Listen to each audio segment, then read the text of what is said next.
गोपाळ भाऊ. काय झालं जहापना? आज तुम्ही इतके चिंतेत का बरं दिसताय? चिंता नाही तर काय, माझ्या अधीन असलेल्या एका छोट्याशा राज्याचा क्षुद्र राजा कृष्णचंद्र, आणि त्याला आपल्या नियंत्रणात आणता मला घाम फुटतो. जहापना, कृष्णचंद्रला आपल्या नियंत्रणात आणणं काही मोठी गोष्ट नाहीये. हे तर माझ्या डाव्या हाताच्या करंगळीचं काम आहे. परंतु आपल्या मार्गातला काटा आहे तो राजसभा शिरोमणी गोपाळ भाऊ. जहापना, एक गोष्ट मला चांगलीच समजली आहे की काट्यानेच काटा काढला जातो, आणि म्हणूनच त्या गोपाळ भाऊला हटवण्यासाठी गोपाळ भाऊ पेक्षाही शक्तिशाली काट्याचा बंदोबस्त आपल्याला करावा लागेल, आणि त्या काट्यानेच या गोपाळ भाऊ नावाच्या काट्याला काढावा लागेल. बरं वजीर, एक गोष्ट सांगा, गोपाळपेक्षा जास्त बुद्धिमान कृष्णनगरात कोणीच नाही? नाही, फक्त कृष्णनगरच काय, आपल्या या मुर्शिदाबाद मध्येही नाहीये. ऐका वजीर, जसं काट्याला काढायला काट्याची गरज असते, लोखंडाला कापण्यासाठी पोलादाची गरज असते, अगदी तसंच बुद्धीला हरवायला विद्येची गरज असते, आणि त्यानेच मी ही बाजी मारू शकेन. पण त्यासाठी आपल्याला एका विद्वानाची गरज पडेल. अशा एका माणसाला मी ओळखतो. माझ्या मामे सासऱ्यांचा मुलगा अतिशय विद्वान आहे. तो देशाच्या दक्षिण प्रांतात राहतो. त्याला बोलावण्याची व्यवस्था करा. जशी आज्ञा जहापना. अरे बापरे, छे छे छे छे छे छे, एवढ्या कमी लाकूड फाट्यात एवढा सगळा स्वयंपाक करणं अगदी अशक्य आहे बाई. आणि इथे काय फरमान आहेत साहेबांचे? भात बनव, वरण बनव, उकडलेली अंडी बनव. काय झालं ग? संध्याकाळच्या वेळी कसलं रडगाणं लावलंयस तू? मग रडू नको. तुम्ही सांगून मोकळे झालात की हे बनव. सकाळपासून सांगते की सरपणाची लाकडं संपलीयेत, पण तुम्हाला तर कसलीच पर्वा नाही हो ना. म्हणून आता फक्त मीठ भात खाऊन राहावं लागेल. खाल ना? ओहो बायको, सकाळी मला खूप कामं होती म्हणून वेळ नाही मिळाला. आता लाकडं कमी आहेत म्हणून का फक्त मीठ भातच खाऊ का मी? जळणाला पुरेशी लाकडं नसतील तर अन्न शिजवायचं तरी कसं? आता तुम्हीच सांगा. जर बुद्धी असेल तर काय नाही होऊ शकत. ऐक, तू एक काम कर, भात चुलीवर ठेवण्याआधी जरा जास्त वेळ भिजू दे, आणि मोठे मोठे बटाटे थोडेसे कापून ठेव, आणि 2 अंडी व्यवस्थित धुवून पातेल्यातच ठेवशील, आणि त्यावर एका वाटीत पाणी घेऊन बटाटे उकडायला ठेव जरा. म्हणजे झालं. भात, वरण, उकडलेले बटाटे, उकडलेली अंडी, आणि त्यावर मीठ आणि गाईचं तूप. आहा, अमृतच. काय? हा होय. चल चल चल, जेवण बनवायला सुरुवात कर. चल. बापरे बाप.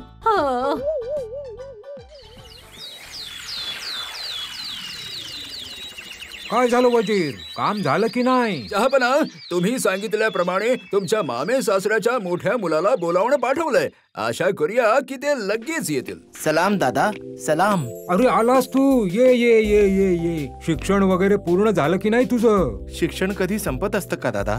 जेवढं शिकेन तेवढं ज्ञान मिळेल, समज वाढेल. हो, कारण फक्त शिक्षणाच्या जोरावर माणूस मोठी उंची गाठू शकतो. वा वा वा वा वा वा, तुझं शिक्षणाबद्दल एवढं प्रेम पाहून मी आश्चर्यचकित झालोय. बरं एक ऐक, तुला माझं एक काम करायचं आहे. कसलं काम दादा? विद्येच्या पोलादाने बुद्धीचं लोखंड कापायचंय. हो वजीर, एकदम बरोबर बोलतायत. ऐक, कृष्णनगर राज्याच्या राजसभेमध्ये एक अतिशय बुद्धिमान सभासद आहे. कोण? गोपाळ भाऊ. गोपाळ भाऊ ना? हे काय, तुला कसं काय माहित? तो हेच तर आमचं काम आहे दादा. संपूर्ण जगाचं ज्ञान, सर्व बातम्या गोळा करतो आम्ही. वा वा वा वा, हेच तर मला हवंय. बरं ऐक बाबा, तुला जे काम करायचं ना ते मी आता एक पत्र पाठवतोय. त्यामध्ये लिहिलेलं असेल की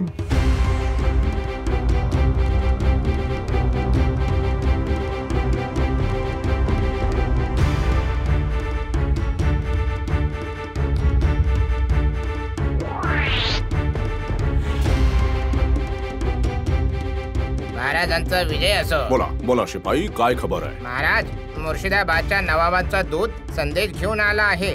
ते राजसभेच्या दरबाराबाहेर उभे आहेत. त्यांना मी आत पाठवू का? काय नवाबाचा दूत? असा वेळी मेलो मी. बर, त्याला पाठवून द्या.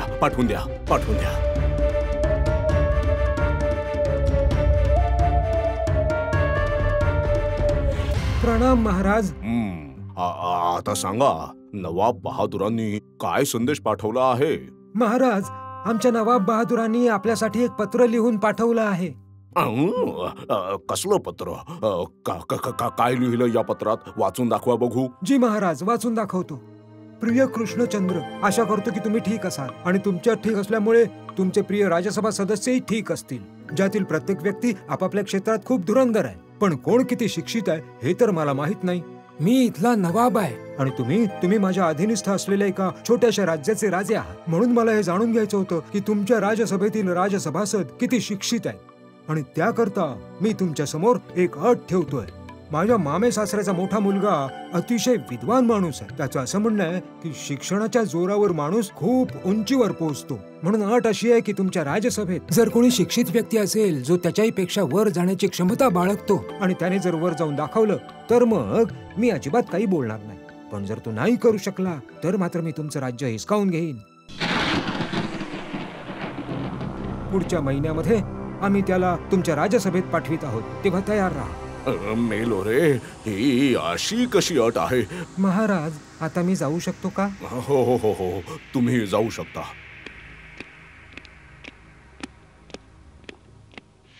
मी ऐकलंय की नवाबाच्या मामे सासऱ्याचा मोठा मुलगा फार विद्वान व्यक्तिमत्व आहे. त्याला अनेक भाषांचं ज्ञान आहे. म्हणूनच तर माझी चिंता आणखी वाढली आहे. पण गोपाळ भाऊ, तू इतका गप्प का आहेस? तू काहीही बोलत का नाहीयेस? महाराज, त्याचं नाव ऐकताच गोपाळ भाऊची हवा निघाली वाटतं. नाही मंत्रीजी, खरं तर मी तुमच्यासारखा शिक्षित किंवा विद्वान नाहीये ना, म्हणून मी शांत बसलोय. मूर्ख माणसाने नेहमी शांतच बसावं. ताभश्च क्षोभते मूर्ख, जाबत किंचित न भाषते. पंडित माणसासमोर मूर्ख तोपर्यंत शोभून दिसतो जोपर्यंत तो काही बोलून दाखवत नाही. म्हणूनच आता तुम्हा सगळ्यांना पुस्तक वाचून पंडित व्हावं लागेल. महाराज, मला पण अभ्यास करावा लागेल का? माझे तर जवळजवळ सगळे शास्त्र वाचून झाले. सर्वांना वाचावं लागेल. आजपासून राजसभा स्थगित करून सगळ्यांनी अभ्यास वाचन करायचं आहे. लक्षात ठेवा, प्रत्येकाला असे प्रयत्न करावे लागतील की ग्रंथ वाचून शिक्षित होऊन आपल्याला त्या नवाब बहादुराच्या नातेवाईकापेक्षाही जास्त शिक्षित विद्वान बनायचं आहे आणि त्यापेक्षा वर जायचं आहे. चालेल महाराज. आणि उद्या सकाळी तुम्ही सर्वांनी पंडितजींच्या शाळेमध्ये जायचं आहे. तिथे मी सुद्धा येईन.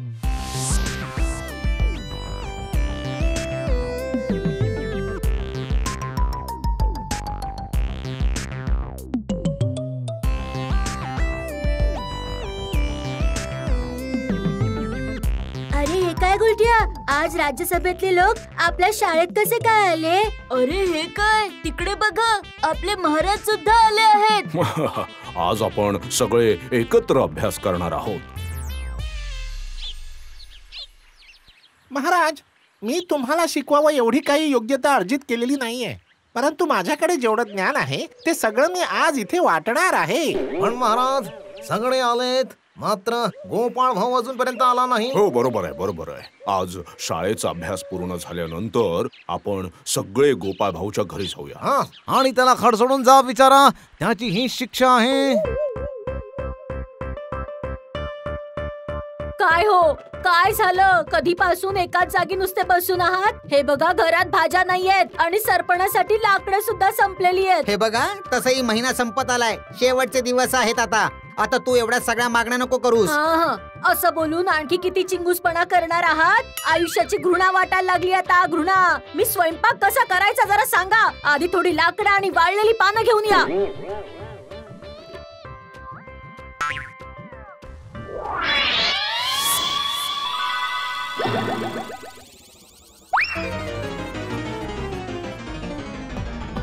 समजलो का सभासदगण? आपल्याला भरपूर अभ्यास करायचा आहे, भरपूर अभ्यास. होय महाराज, म्हणून तर आपण सगळे पुन्हा बालपणात परत आलोय. मुलांबरोबर शाळेत आपण शिक्षण घेतोय. हो, आपल्या हातात फक्त एका महिन्याचा वेळ आहे. आणि एवढ्या वेळात आपल्याला सगळ्यांना तयार व्हावं लागेल. नवाबाच्या विद्वान नातेवाईकापेक्षा खूप मोठं व्हायचं आहे. सगळ्यांनी ऐका, यासाठी मी सगळ्यांकरिता विशेष पुस्तक मागवणार आहे. विशेष पुस्तक? कोणतं विशेष पुस्तक महाराज? हो, जो ज्या कामात जास्त विद्वान आहे त्या विषयाचं पुस्तक. म्हणजे कसं सांगू, आता समजा सेनापतीसाठी अस्त्र शिक्षा, तुमच्यासाठी विज्ञानाची पुस्तकं, अशा प्रकारे सगळ्यांकरिता. पण महाराज, आम्ही सगळे तर पुस्तक वाचून शिक्षित होऊ, तुम्ही विशेष पुस्तक मागवणार, खूप चांगली गोष्ट आहे. पण गोपाळ भाऊ तर अंग चोरतोय, त्याच्या अशा वागण्याबद्दल कुठलं विशेष पुस्तक आहे का? गोपाळ भाऊ बद्दल मी जरा चिंतेत आहे. बरं, त्याला बोलावून मी आजच त्याच्याशी बोलून घेतो. महाराज महाराज महाराज, मला बोलवण्याची काही गरज नाही, मी स्वतः चालूय. किती उशीर करायचा? तुला आता वेळ मिळाला का? काय करू महाराज, पोटाची आग सर्वात मोठी असते. मी खूप संकटात आहे महाराज. तुमच्या सोबत थोडं एकांतात बोलायचं होतं मला. एकांत कशाला? आम्ही काय तुमचे शत्रू आहोत? मंत्री, तुम्ही प्रत्येक गोष्टीमध्ये मध्ये मध्ये बोलत नका जाऊ. चल गोपाळ भाऊ, राजमहालात चल. तिथे जाऊन मी तुझी काय समस्या आहे ते ऐकून घेईन.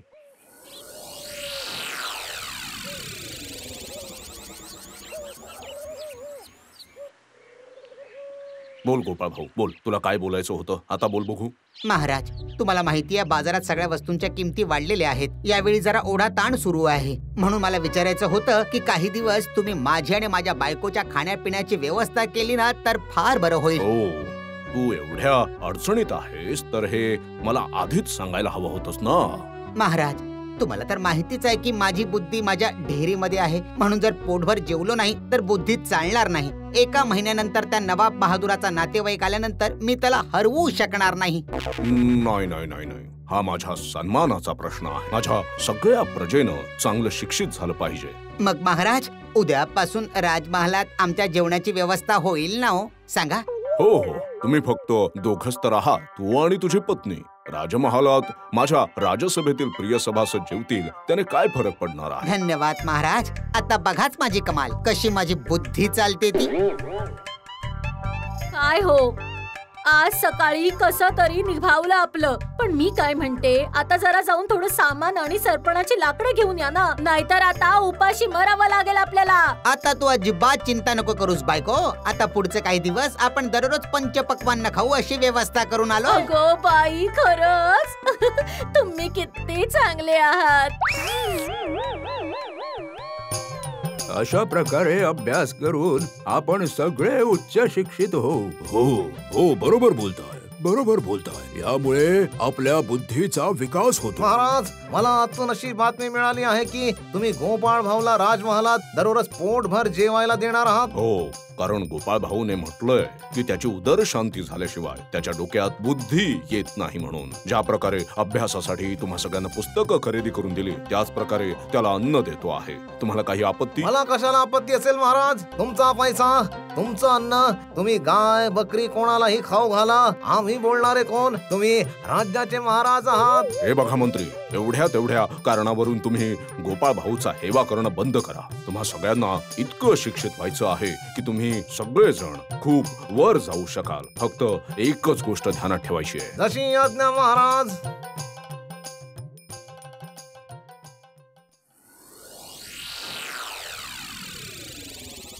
महाराज, 1 महिना उलटलाय. आजच तर नवाब बहादुराचा नातेवाईक येणार होता. हो, आजच त्यांच्या येण्याची खबर आहे आणि आपल्याला परीक्षा द्यावी लागणार आहे. हो, किती त्रासदायक आहे हे. परंतु गोपाळ भाऊ असूनपर्यंत कसा नाही आला? तो नेहमीच आयत्या वेळी तोंडावर पाडतो महाराज. काय म्हणता कृष्णचंद्र महाराज, सगळं ठीक आहे ना? हे काय नवाब बहादूर, तुम्ही आलात सुद्धा? हो, आता येणार तर होतोच. मग तुम्ही सगळे तयार आहात की नाही? आज माझ्या या विद्वान भावाच्या समोर सगळ्यांना परीक्षा द्यावी लागणार आहे. हो, आम्ही सगळे तयार आहोत. मी तर ऐकलंय महाराज कृष्णचंद्राच्या सभेत एक सभासद म्हणजे एक रत्न आहे. रत्न? तर मग सांगा कोणत्या रत्नापासून सुरुवात करायची? हे आहेत सगळ्यात आधी पंडित. बरं सांगा, मी ऐकले की तुम्ही उच्च शिक्षित आहात. मला प्रश्न विचारण्याआधी माझ्या प्रश्नाचं उत्तर द्या. 15 गुणिले 15 किती? 2 सेकंदाचा वेळ आहे. 225. हा तर खूप सोपा प्रश्न विचारला. मला 1 ते 100 पर्यंत कुठल्याही संख्येचा गुणाकार करायला सांगा, मी उत्तर देईन. आता तुम्ही मला सांगा 99 गुणिले 97 किती होतात? वेळ आहे 3 सेकंद. सांगा सांगा. 99 गुणिले 97 म्हणजे हे म्हणजे 9606. साधारण गणित सोडवता येत नाही, स्वतःला म्हणतात पंडित. तुम्ही किती पुस्तक ग्रंथ वाचले असले तरी तुम्ही माझ्या पुढे जाऊ नाही शकणार. अच्छा, इकडे मंत्रीजी आहे. तुम्ही तर राजाचे मंत्री. तुम्ही तर सगळ्या राज्याची माहिती ठेवता. मग मला सांगा, खंबाज राज्यात आता किती गायी आहेत? आणि तेव्हा हे तुम्ही काय प्रश्न विचारताय? खंबाज राजाच्या गौशाळेची माहिती मला कशी असेल? मला माहित आहे ना, 5997. विश्वास बसत नसेल ना तर तुम्ही जाऊन मोजा. तुम्ही सुद्धा माझ्या इतके हुशार नाही. कृष्णचंद्राचे एक एक करून सगळे पत्ते हुकणार आहेत. बघा आता खेळात कशी मजा येते. बरं, तुम्ही फार विद्वान आहात, तर आता मला सांगा, काय चालवल्याने शरीर सौष्ठव बलवान बनतं? भाला चालवल्याने. किती सोपा प्रश्न आहे हा. बरं, तुम्ही स्वास्थ्याबद्दल इतके जागरूक आहात, तर मला सांगा की आपल्या शरीरात किती हाडं असतात? सांगा बघू. वाटलंच होतं, 206. आता वैज्ञानिकांची पाळी. आधी मला तुम्हाला प्रश्न विचारायचा. तुम्ही सांगा, सगळ्यात हलका वायू कोणता आहे? हायड्रोजन. हा ज्वलनशील वायू आहे. मला सगळं माहितीये, म्हणून ज्ञानाच्या शिखरावर आहे. 4 पुस्तकं वाचून कोणी मला हरवू शकत नाही, कोणीच नाही. आता तुम्ही सांगा वैज्ञानिक, पाण्यात हायड्रोजन आणि ऑक्सिजन दोन्ही वायू असतात. एक ज्वलनशील आणि दुसरा आग लावण्यास मदत करतो. तरीही आग विझवण्यासाठी पाण्याचा वापर का केला जातो? अरे बापरे, हा तर खूप कठीण प्रश्न आहे. मी तर हा विचारच कधी केला नव्हता. मूर्ख, प्रत्येक जण मूर्ख आहे. माहितीये, नाही सांगू शकणार. याचं कारण आहे, जेव्हा पाण्यात हायड्रोजन आणि ऑक्सिजन हे दोन्ही परमाणू एकत्र येतात आणि एका अणूत रूपांतरित होतात, तेव्हा त्यांच्यातल्या परमाणविक गुणांचा ऱ्हास होतो. आण्विक गुणासोबत ते एक नवीन आणि वेगळाच पदार्थात रूपांतरित होतात. मूर्ख, सगळे मूर्ख आहेत. सगळे एकापेक्षा एक मूर्ख आहेत, कळलं? यानंतर गळ्यात अडकवून फिरत जा, मूर्ख. अरे रे, सगळे हरतायत. आणि हा गोपाळ भाऊ कुठे राहिला काय माहित? महाराज, गोपाळ आजोबांनी म्हटलंय की विद्वान बनून वर जाण्याची परीक्षा गोपाळ आजोबा आपल्या घरी देतील. कारण गोपाळ आजोबा सगळ्या गोष्टी हातासरशी दाखवून देतील. हा काय प्रकार आहे? सगळ्यांना राजसभेतच बोलावलं होतं. नाही, मी गोपाळ भाऊंच्या घरी नक्की जाईन. मी तर ऐकलंय की ते अत्यंत बुद्धिमान आहेत. आज मी त्यांना हरवून राहणार, म्हणजे बाजी आपली. काय? चला सर्वांनी गोपाळ भाऊच्या घरी जाऊया.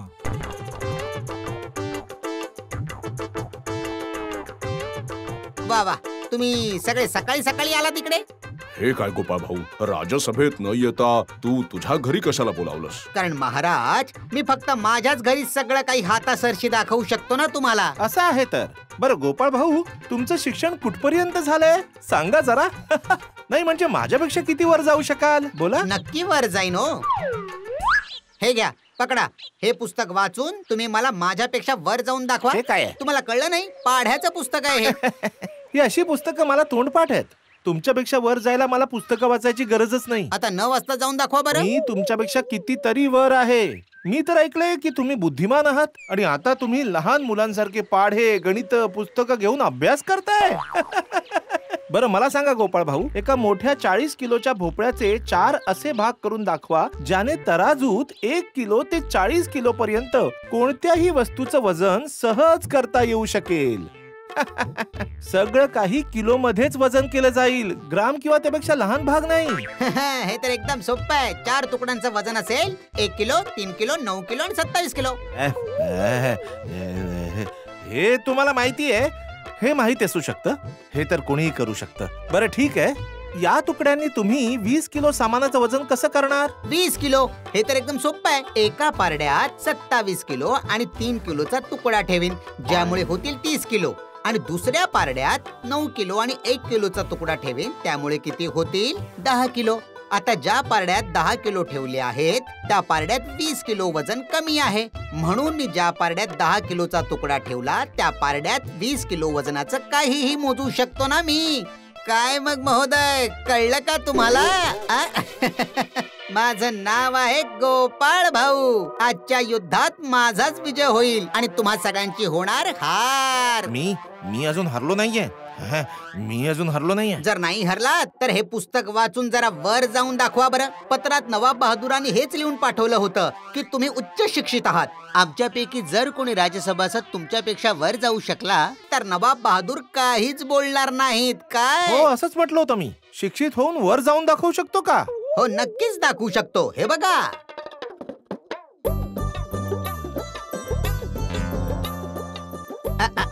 हे बघा, हे बघा. बे के बे, बे दुणे 4, बे त्रिक 6, बे चोक 8. आता बघा, पुस्तक वाचता वाचता मी पायऱ्या चढतोय आणि तुमच्यापेक्षा वर गेलो. डोळे उघडून बघा तरी तुम्ही. हे काय, मी असं कुठे म्हटलं होतं? नवाब बहादूर साहेब, तुमच्या पत्राचं उत्तर मी अगदी चोख दिलेलं आहे. शिक्षित होऊन वर गेलो आहे. आता छळ करून बळाने कौशल्याने कशा प्रकारे वर गेलो याने काय फरक पडतोय मला? अरे अरे अरे, मेलो रे मेलो. नवाब बहादूर, मी मानतो गोपाळ भाऊ माझ्यापेक्षा जास्त हुशार आहेत. ए ची ची ची, हाय हाय.